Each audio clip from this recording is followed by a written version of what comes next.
네, 여러분 안녕하세요. 히키남이에요. 참 오랜만에 돌아왔죠.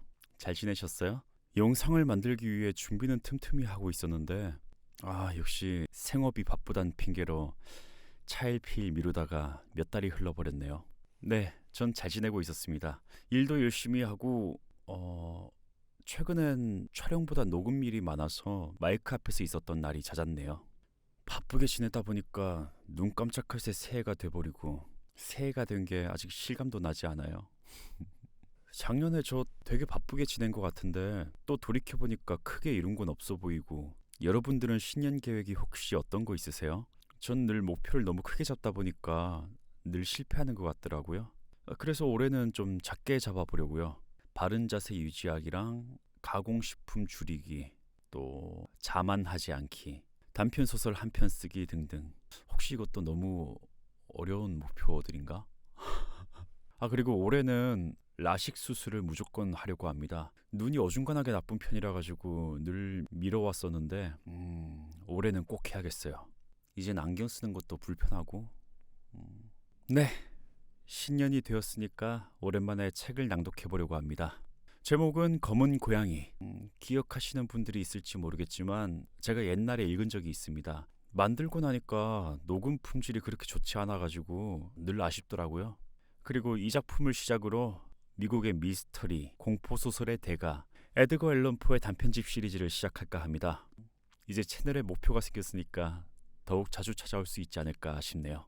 듣고 마음에 드셨다면 구독과 좋아요, 하고 싶으신 말씀은 댓글로 부탁드립니다. 그럼 시작하겠습니다.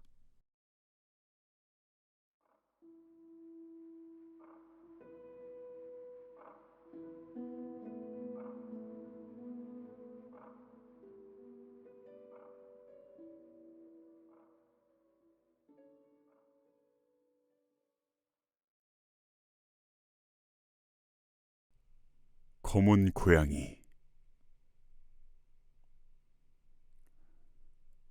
지금 여기에 적으려 하고 있는 더없이 기이하고 더없이 단순한 이야기를 독자들이 믿어줄 것이라곤 생각하지 않으며 또 믿어달라고도 하고 싶지 않다. 그렇다. 무엇보다도 내 눈, 내 귀가 인정하려 들지 않는 이 사건을 타인이 믿어주길 바란다면 그것은 미친 짓일지도 모르겠다. 그리고 난 미치지 않았다. 꿈이 아니라는 것도 틀림없는 사실이다. 하지만 난 내일이면 죽을 목숨이다. 적어도 오늘 안에는 이 무거운 마음의 짐을 벗어버리고 싶다. 어쨌든 난 우리 집에서 일어났던 아주 사소한 일련의 사건들을 그저 있는 그대로 간결하게 아무런 주석도 달지 않고 세상 사람들에게 밝혀두고 싶다. 그렇다. 결과적으로 그 사건들은 나를 공포로 몰아넣었으며 괴롭혔고 끝내 파멸에 이르게까지 했다. 하지만 그것을 지금 설명하고 싶진 않다. 내게 있어서 그것은 거의 공포 이외에 아무것도 아니었지만 대부분의 사람들에게 그것은 공포라기보다 오히려 황당무계한 이야기에 지나지 않을지도 모른다. 그리고 얼마 지나지 않아서 내게는 악몽과도 같았던 이 일도 그저 평범하기 짝이 없는 사건이었다고 웃어넘길 지성도 틀림없이 나타날 것이다. 나보다 훨씬 더 냉정하고 논리적이며 쉽게 흥분하지 않는 지성에게는 지금 내가 두려운 마음으로 적고 있는 이 일도 다른 평범한 일과 마찬가지로 그 속에서 자연스러운 인과관계를 발견해낼 수 있는 일에 지나지 않을 것이다.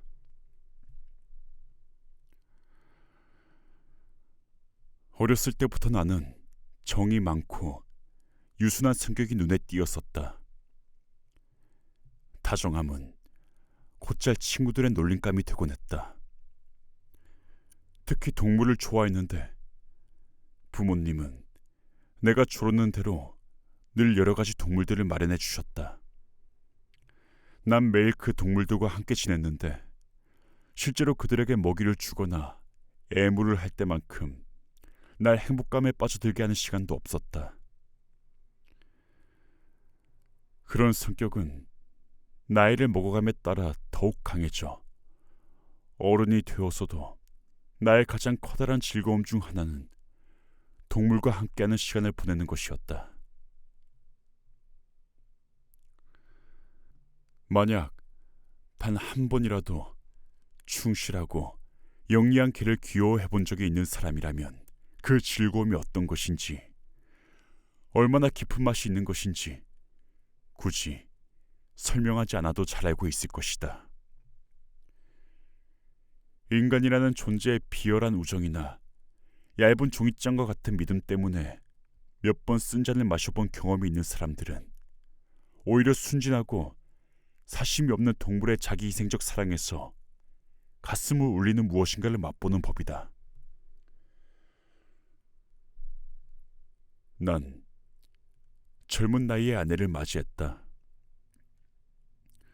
다행스럽게도 아내는 대체로 나와 성격이 잘 맞는 여자였다. 내가 동물을 좋아한다는 사실을 알고는 곧 여러 가지 동물들을 집으로 데려왔다.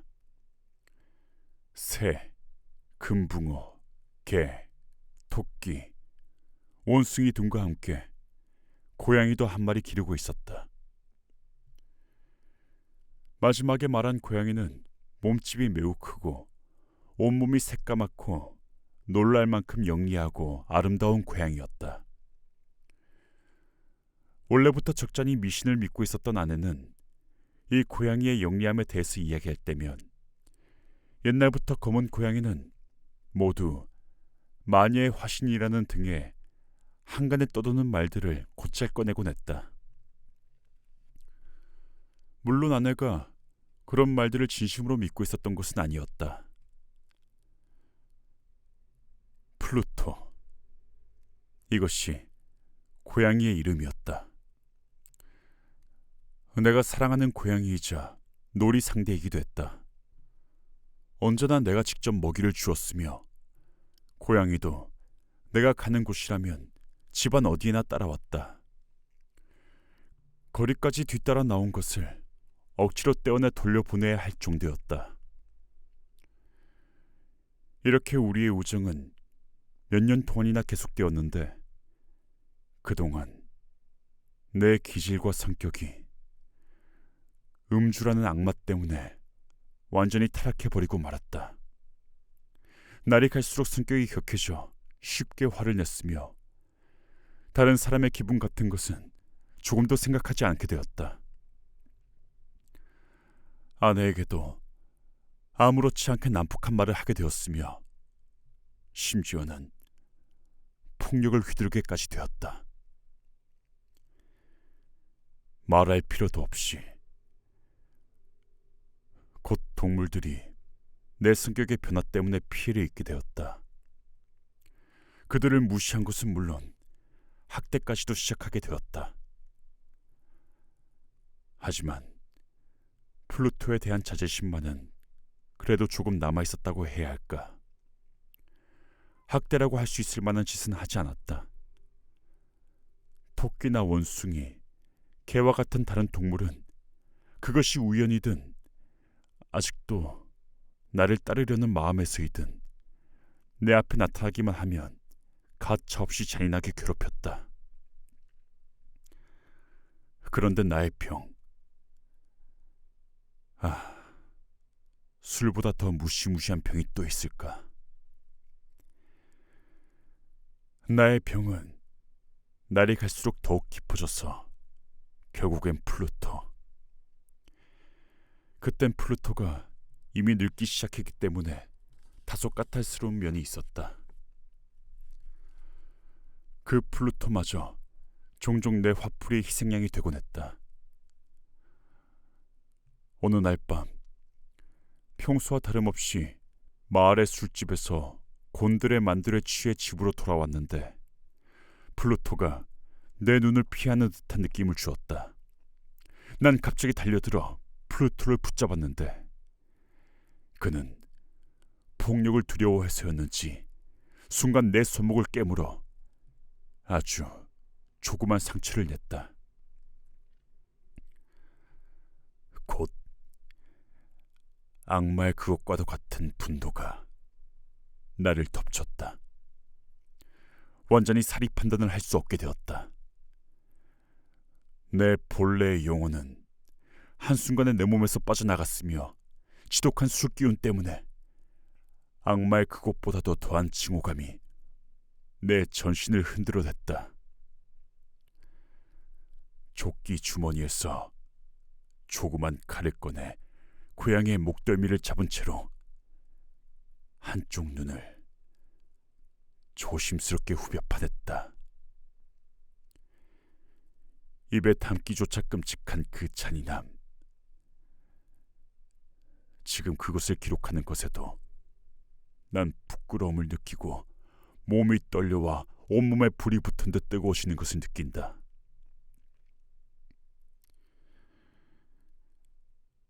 이튿날 아침 잠이 전날 밤의 술기운을 씻어주어 다시 이성을 되찾은 나는 자신이 저지른 무시무시한 죄에 반은 공포심을 반은 후회를 느끼지 않을 수가 없었다. 하지만 결국은 그것도 그리 강하지 않은 애매한 감정에 지나지 않았으며 마음은 여전히 전과 다를 바가 없었다. 난 다시 술에 취해 살던 예전의 생활로 되돌아갔으며 곧 이 사건에 대한 모든 기억도 술 속으로 사라져버리고 말았다. 그러는 동안 고양이는 서서히 몸을 회복했다. 눈알이 뽑힌 얼굴은 보기에도 끔찍한 형상을 하고 있었지만 더 이상 아픔은 느끼지 않는 듯했다. 예전과 다름없이 집안을 돌아다니기도 했지만 내가 다가가려 하면 아주 당연한 일이겠지만 겁을 먹고 도망치기에 바빴다. 내게도 아직은 예전의 마음이 조금 남아있었기에 전에는 그렇게도 나를 따르던 그 동물이 지금은 이렇게도 나를 싫어하는 모습을 보고 처음엔 슬픈 생각이 들었다. 하지만 그런 감정은 곧 격렬한 분노로 변하여 결국엔 결코 돌이킬 수 없는 나의 마지막 파멸을 부르려는 듯 악귀의 정신이 나를 찾아들었다. 이 정신에 대해선 철학도 아직 아무런 설명을 하지 않았다. 하지만 내 생각으론 악귀의 정신이야말로 인간의 마음속 충동 중에서도 가장 원시적인 충동 중 하나이며 인간의 성격을 좌우하는 때려야 할 뗄 수도 없는 근원적 능력 내지는 감정의 하나라는 사실은 마치 내 살아있는 영혼이 틀림없이 존재하는 것처럼 아주 명백한 사실이다. 해서는 안 되는 줄 알면서도 단지 해서는 안 된다는 이유만으로 악행과 어리석은 짓을 거듭 범하는 자신을 깨닫지 못한 사람이 과연 이 세상에 존재할까? 우리에겐 평소 최고의 판단을 거스르면서까지 일부러 법이라는 것을 어기려고 하는 경향이 있다. 그것은 왜일까? 단지 그것이 법이라는 사실을 알고 있었기 때문이다. 그런데 지금은 그 악귀의 정신이 드디어 내 목숨을 앗아가게 되었다.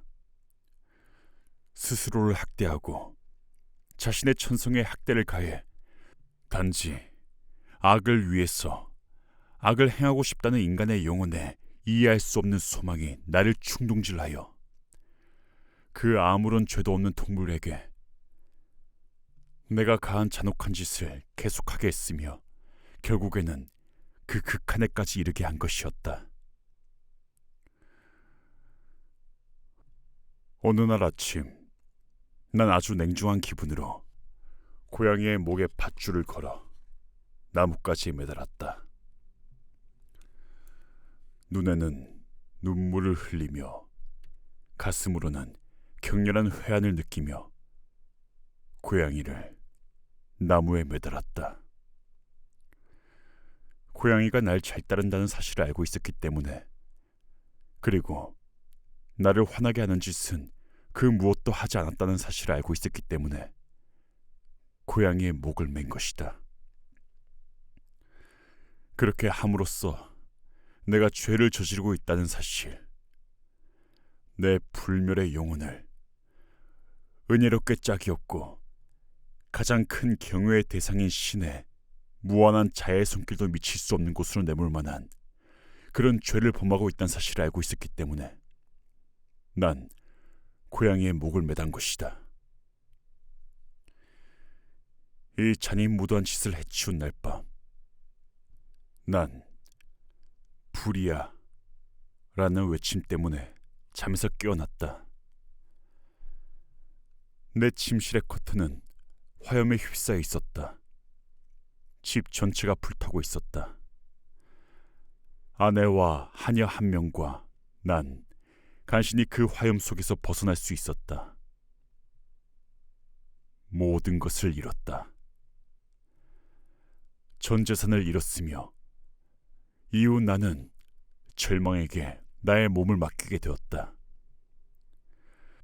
난 이 화재와 그 잔인무도한 행위 사이에서 인과관계를 찾아내려 할 만큼 심약한 사람이 아니다. 하지만 일련의 사실들을 자세하게 밝혀 그 사실들을 연결하고 있는 그 어떤 고리도 불명확한 채로 남겨두고 싶진 않다. 화재가 있던 다음 날, 난 잿더미가 쌓인 곳을 찾아가 보았다. 사방의 벽이 단 한 군데만 남겨놓고 전부 무너져 내렸다. 유일하게 남아있는 벽은 집 한가운데쯤에 있던 내 침대 머리맡 부분에 가까운 그다지 두껍지 않은 벽이었다. 회반죽이 맹렬한 불길을 잘도 견뎌냈던 것이다. 이는 얼마 전에 벽을 새로 발랐기 때문일 거라고 난 생각했다. 그 벽 주위에 검은 산처럼 사람들이 모여 벽의 한 부분을 면밀하고 주의 깊게 바라보고 있는 모습이 보였다. 이상한데 정말 신기해. 그들의 이런 말이 내 호기심을 자극했다. 가까이 다가간 내 눈에 들어온 것은 하얀 벽면에 조각해 놓은 듯한 커다란 고양이의 모습이었다. 고양이의 목 주위에는 밧줄이 걸려 있었다. 이 오물, 내게는 그렇게밖에 생각되지 않았다. 처음 봤을 때 난 커다란 두려움과 놀라움에 빠지지 않을 수가 없었다. 하지만 가만히 생각해보니 그리 놀랄 일도 아니란 생각이 들었다. 그 고양이를 집과 연결되어 있는 정원에서 목매달았다는 사실이 떠올랐다. 불이 났다는 말에 그 정원은 곧 사람들로 가득 넘쳐났다. 그중 누군가가 고양이를 나뭇가지에서 끌어내려 열려있던 내 방 창문으로 집어던진 것이리라. 아마 그렇게 해서 날 깨워줄 생각이었던 듯한데, 다른 벽이 무너져 내리면서 내 잔인한 행위의 희생양이 된 고양이를 얼마 전에 새로 칠한 회반죽 쪽으로 밀어붙인 듯했다. 회반죽 속의 석회가 불길과 고양이 시체에서 나오는 암모니아와 하나가 되어 내가 본 것 같은 형상을 만들어 놓은 것이리라. 나의 양심에 대해서라기보다 이성에 대해서 지금 자세하게 적은 놀랄 만한 사실의 원인을 이렇게 설명해 보긴 했지만, 그래도 이 사실은 내 마음에 깊은 인상을 남겨놓았다. 몇 개월 동안 나는 그 고양이의 환영에서 벗어날 수가 없었다. 그리고 그러는 동안 후회라고까진 할 수 없지만 그것과 비슷한 막연한 어떤 감정이 나를 찾아왔다. 그 고양이를 잃었다는 사실을 안타까워했으며 다소간은 그 고양이와 비슷한 모습을 하고 있어 그 고양이를 대신해 줄 만한 다른 고양이를 단골로 드나드는 술집 등에서 찾아 헤매게 되었다. 어느 날 밤 아주 허름한 술집에 반은 넋이 나간 상태로 앉아 있었는데 그 방의 유일한 가구라고 할 수 있는 진이나 럼주를 담는 커다란 통 위에 뭔가 거뭇거뭇한 것이 웅크리고 있는 것이 보였다. 난 그때까지 몇 분 동안이나 그 통 위를 가만히 들여다보고 있었는데 어째서 거기에 웅크리고 있는 것을 조금 더 빨리 발견하지 못했는지 신기할 정도였다. 가까이 다가가서 손으로 만져보았다. 그것은 검은 고양이였다. 플루토와 거의 비슷한 크기의 고양이로 딱 한 가지 점만 빼면 모든 면에서 플루토와 똑같았다. 플루토는 몸 전체 어느 곳에도 하얀 털이 자라있지 않았지만 이 고양이는 가슴 부근 거의 전부가 크고 윤곽이 흐릿한 하얀 반점으로 둘러싸여 있었다. 내가 쓰다듬자 고양이는 바로 자리에서 일어나 자꾸만 목을 꾸룩꾸룩 울리며 내 손에 몸을 비벼댔는데 내가 발견해 준 것이 아주 기쁜 모양이었다. 이것이야말로 내가 그렇게도 찾아 헤매던 바로 그 고양이였다. 난 바로 술집 주인에게 가서 그 고양이를 팔라고 말했는데 그 고양이는 자신의 것이 아니며 전혀 알지도 못하고 지금까지 본 적도 없다는 것이었다. 난 고양이를 더 쓰다듬어 주다가 집으로 돌아오려 했는데 고양이가 날 따라오고 싶어하는 눈치가 보였다. 그래서 고양이는 제 하고 싶은 대로 하라고 그냥 내버려 두고 걸어오면서 때때로 몸을 숙여 가볍게 두드려 주었다. 집에 도착하자마자 고양이는 완전히 길들여졌고 곧 아내의 마음을 완전히 사로잡아 버렸다. 하지만 난 얼마 지나지 않아서 그 고양이에 대한 혐오감이 가슴 속에서 솟아오르는 것을 느꼈다. 이는 전혀 예상하지 못했던 일이었다.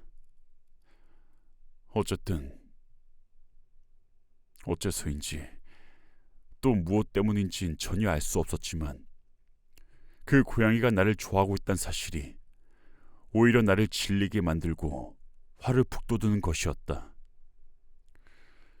질리고 화가 난다는 감정은 날이 갈수록 더욱 깊어져서 격렬한 징후로 바뀌고 말았다.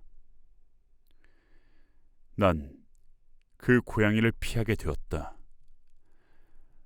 뭔지 모를 부끄러움과 예전에 내가 범했던 잔혹한 행위에 대한 기억이 고양이를 괴롭히지 못하게 했기 때문이었다.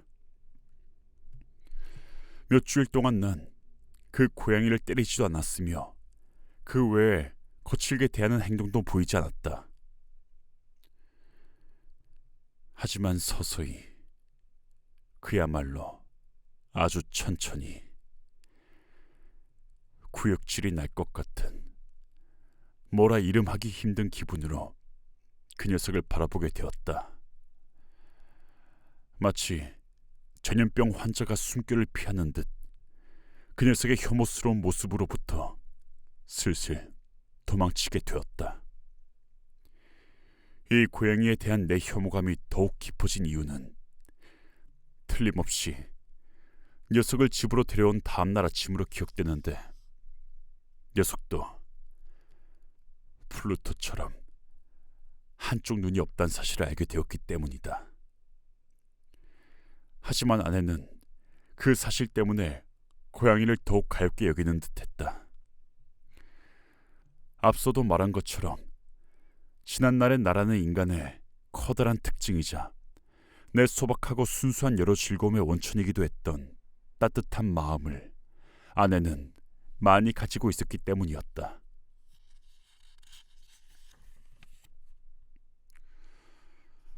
그런데 내가 이 고양이를 싫어하면 싫어할수록 고양이는 내가 좋아서 견딜 수가 없어지는 모양이었다.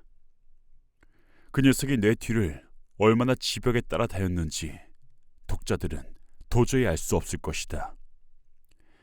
내가 앉아있으면 의자 밑에 웅크리고 앉아있기도 하고 무릎 위로 뛰어올라 혐오스러울 정도로 내 몸 여기저기에 자신의 몸을 비벼대기도 했다. 내가 의자에서 일어나 걷기 시작하면 양발 사이로 기어들어와 나를 넘어질 뻔하게 만들 뿐만이 아니라 길고 날카로운 발톱을 내 옷에 걸어 가슴 부분까지 기어오르기도 했다. 그럴 때마다 한 방에 때려 죽이고 싶은 생각이 들었지만 그렇게 하지 않았던 이유 중 하나는 예전에 내가 저질렀던 죄악이 떠올랐기 때문이다. 하지만 무엇보다도 솔직히 말하면 그 고양이가 무서워서 견딜 수 없었기 때문이었다. 이 공포심은 내게 육체적인 위험이 가해질지도 모른다는 데서 오는 것이 아니었는데 그 외엔 어떻게 설명해야 할지 알 수가 없었다. 자백하기 좀 부끄럽지만 그 고양이가 내게 심어준 공포와 전율은 전혀 근거 없는 망상 때문에 더욱 심해지게 되었다. 이미 앞서 말한 바 있는 이 고양이의 하얀 반점, 그것은 이 기묘한 고양이와 내가 죽인 고양이를 구분해주는 유일한 차이점이었는데 이것에 아내가 몇 번이고 주목하게 만들었다. 그 반점이 꽤 크긴 했지만 처음엔 윤곽이 흐릿했었단 사실은 독자들도 기억하고 있을 것이다. 그런데 그 반점이 조금씩 진해지더니 눈에 띄지 않을 만큼 서서히 오랫동안 내 이성이 단지 그렇게 보이는 것일 뿐이라고 부정을 하는 동안 결국엔 확실한 윤곽을 띠게 되었다. 그것은 입에 담기만 해도 소름이 끼치는 어떤 물건의 모습을 하고 있었다. 그 형상을 난 진심으로 혐오하고 두려워했으며 가능하다면 이 고양이를 죽여버리고 싶다고 생각했다. 그렇다. 이제 그것은 온몸에 털이 곤두설 정도로 끔찍한 것. 교수대와 똑같은 모습을 띠게 되었던 것이다. 공포와 범죄, 그리고 고민과 죽음의 끔찍하고 두려운 형구의 모습이 되어버린 것이다.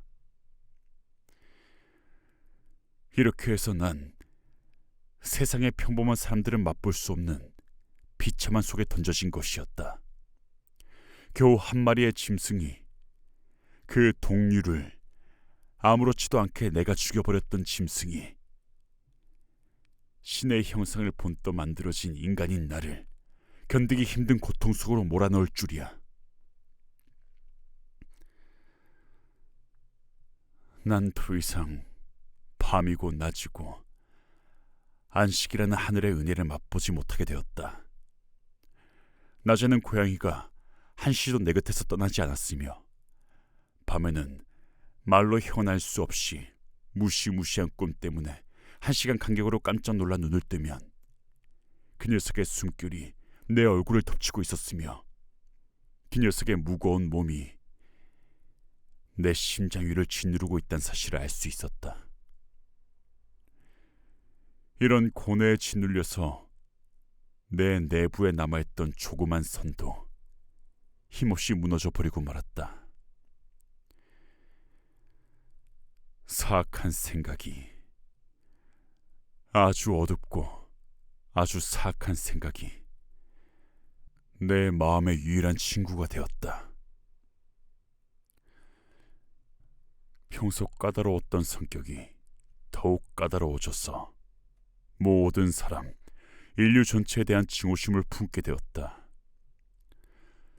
전혀 뜻밖의 상황에서 때때로 나를 덮치는 억제하기 힘든 분노의 발작에 완전히 몸을 내맡기게 되었는데, 그런 나를 참을성 있게 지켜본 것은 불평 한마디 하지 않는 나의 아내였다.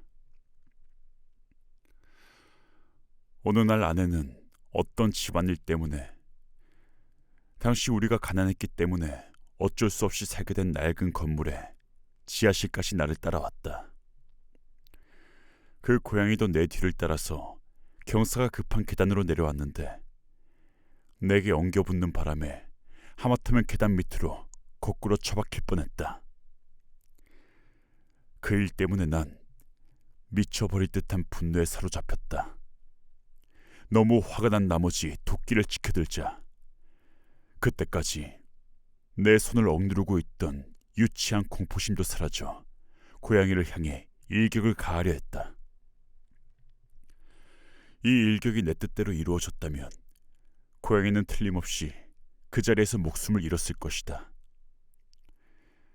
하지만 그 일격은 아내의 손에 의해 저지를 받았다. 방해를 받자 악마에 휩싸였을 때보다 더욱 격한 분노에 휩싸이게 된 난 아내의 손에서 내 팔을 빼내 아내의 정수리를 도끼로 내리찍었다. 아내는 신음소리 한 번 올리지 못하고 그 자리에 쓰러져 숨을 거뒀다. 이 무시무시한 살인을 저지른 뒤 난 바로, 그것도 매우 신중하게, 사체를 숨길 방법에 골몰했다. 낮이건 밤이건 사람들의 눈을 피해 집에서 사체를 끌어내기란 불가능하다는 것을 알고 있었다. 여러 가지 계획이 머리에 떠올랐다. 사체를 잘게 토막내서 불에 태워버릴까도 생각해 보았다. 지하실 바닥에 사체를 묻을 구멍을 파야겠다고 결심한 적도 있었다. 그리고 정원의 우물에 사체를 집어넣는 방법이나 상품처럼 상자에 담아 평범한 짐처럼 꾸민 뒤 사람을 시켜 집 밖으로 운반해낼까도 진지하게 생각해 보았다. 마지막으로 나는 위의 그 어떤 방법보다도 훨씬 더 좋다고 생각되는 방법이 떠올랐다. 중세의 성직자들은 자신이 죽인 사람을 벽 속에 넣었다는 기록이 남아있다는 사실을 떠올린 난 아내의 사체를 지하실 벽 속에 넣기로 했다. 우리 집 지하실은 그 목적을 수행하기에 아주 적합한 곳이었다. 사방의 벽이 전부 그다지 튼튼하지 않았으며 거기에 거친 회반죽을 바른 지 얼마 되지 않았는데, 그것이 눅눅한 공기 때문에 아직 굳지 않은 상태였다.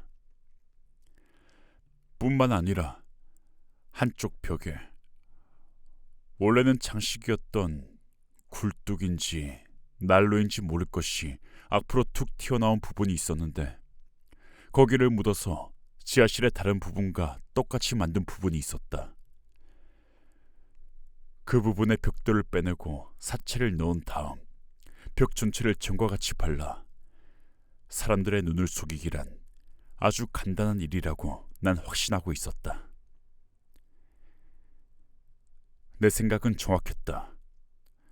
쇠지렛대로 별 어려움 없이 벽돌을 빼내고 사체를 주의 깊게 안쪽 벽에 기대어 놓은 다음 그 자세대로 사체를 지탱한 채 벽돌 전체를 아주 간단하게 예전처럼 쌓아놓았다. 최대한 주의를 기울여 모르타르와 모래, 머리카락을 마련해 예전의 것과 구별이 되지 않는 회반죽을 만들어 그것을 조금 전에 다시 쌓은 벽돌 위에 조심스럽게 발랐다. 일을 마치고 난 모든 것이 완벽하다는 사실에 만족감을 느꼈다. 벽에서 손을 댄 부분이라곤 전혀 찾아볼 수가 없었다. 바닥에 떨어진 쓰레기도 세심한 주의를 기울여 주었다. 나는 승리감에 젖어서 주위를 둘러보며 중얼거렸다.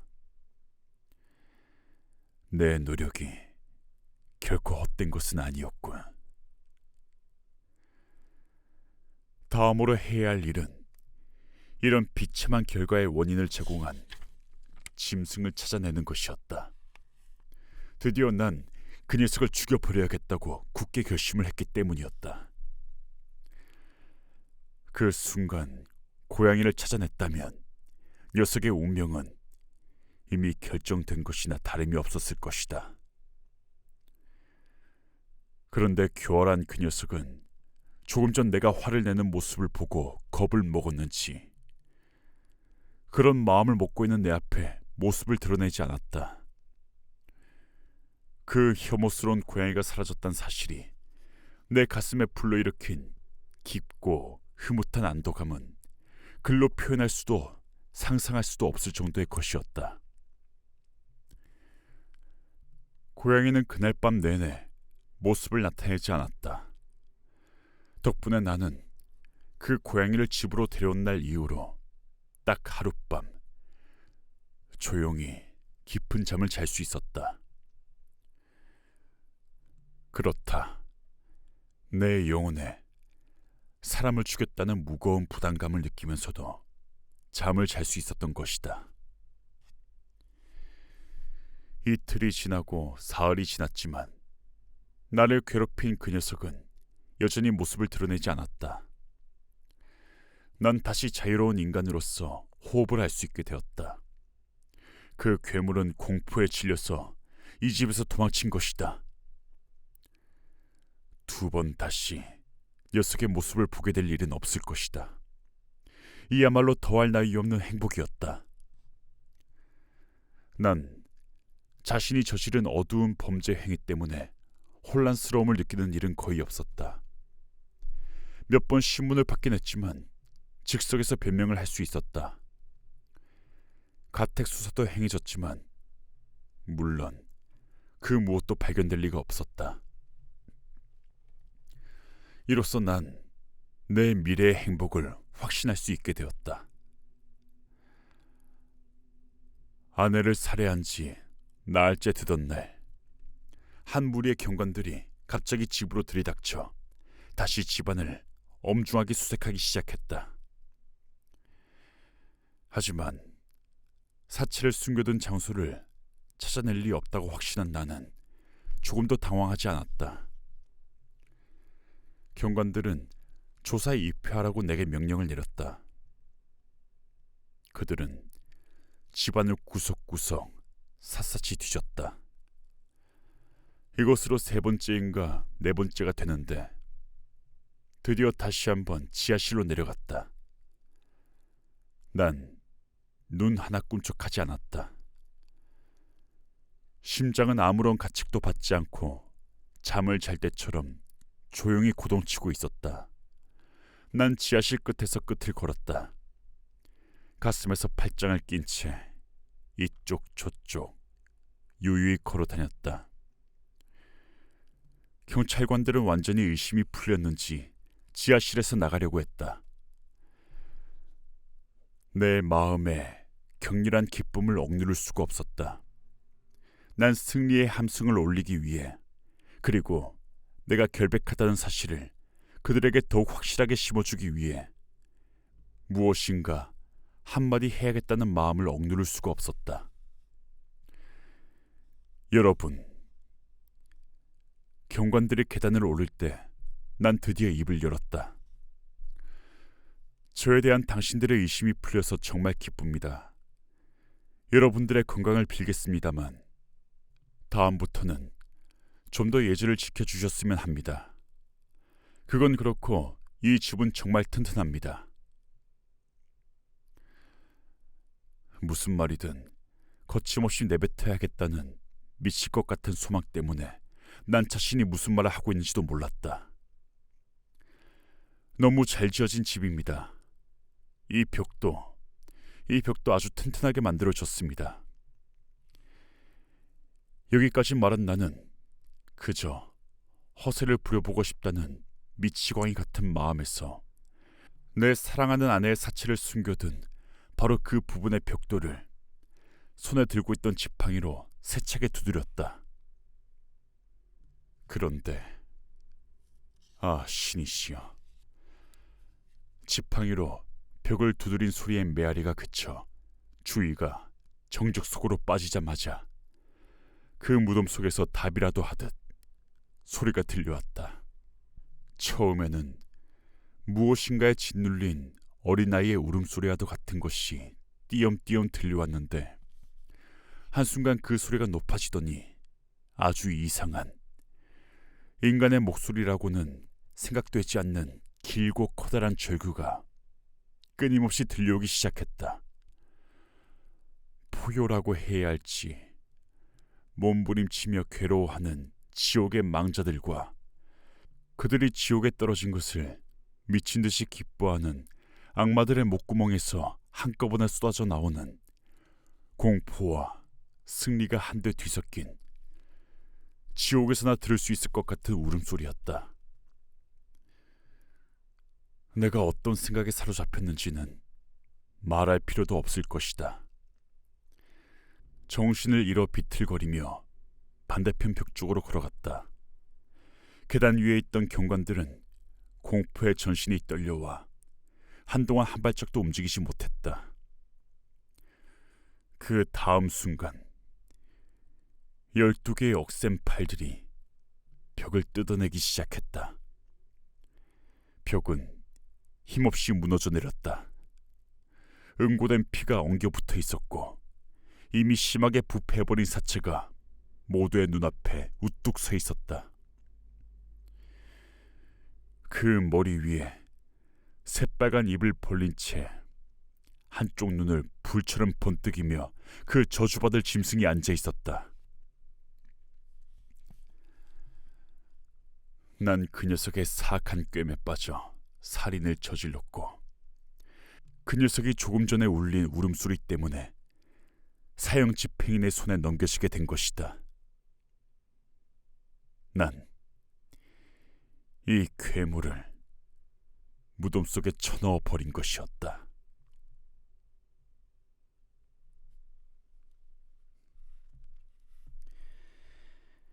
네, 여러분. 이렇게 해서 검은 고양이 끝까지 읽었습니다. 오랜만에 낭독하려니까 보통 일이 아니네요. 저는 얼른 빨리 편집해서 업로드를 해봐야겠습니다.